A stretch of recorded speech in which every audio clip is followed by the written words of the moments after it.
then one journalist had to leave, so I'm asking hers. All right. This is Charlie Cooter. He'll be doing the generic questions for Fox. Speed.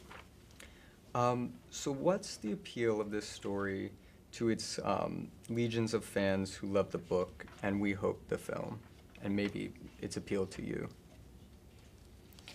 Oh my gosh, I mean... It's a broad question. There's a lot of appeal. So much appeal.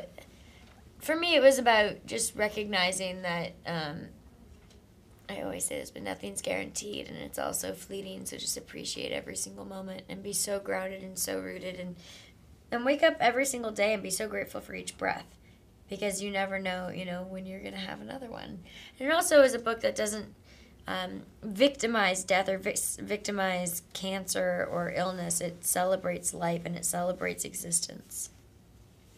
I think that it so authentically represents a teenage love, or just love in general.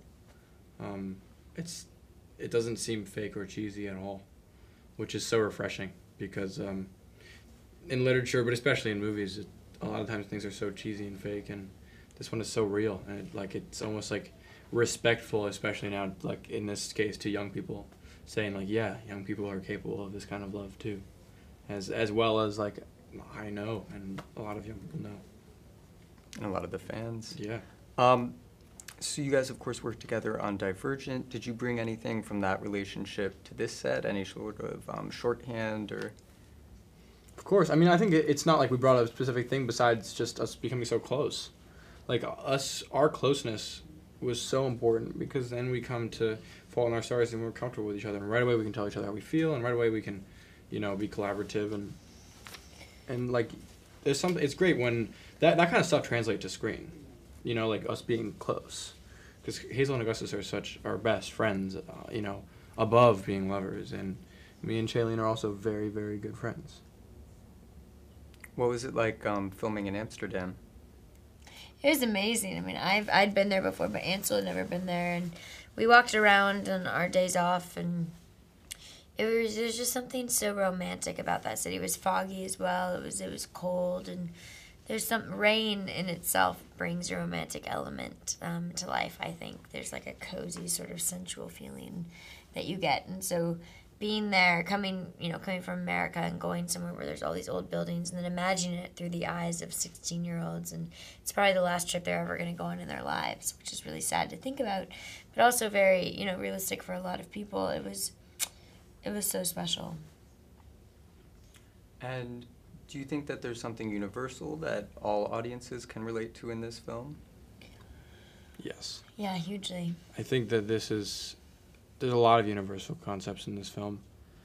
I mean, just the love in general. Like, it's not, like I said, a young person love, or, this is only one that young people would have, or only ones that old people would have. This is like everyone would have a love like this, who has had love, I think. Also, just the way that they face death is very universal, and I think helped me actually understand, especially as a young person, but even if I wasn't young, I feel like it really helped me understand death, and just the way that they talk about it and the way that it's presented in the story. It's just so truthful and an honest way of looking at death, and it also doesn't put death down as like the worst thing in the world. It just talks about how, everyone's just gonna die, and that's just a given. Focus on living. Well, thank you guys. And I'm Great. Now we're going to switch cards.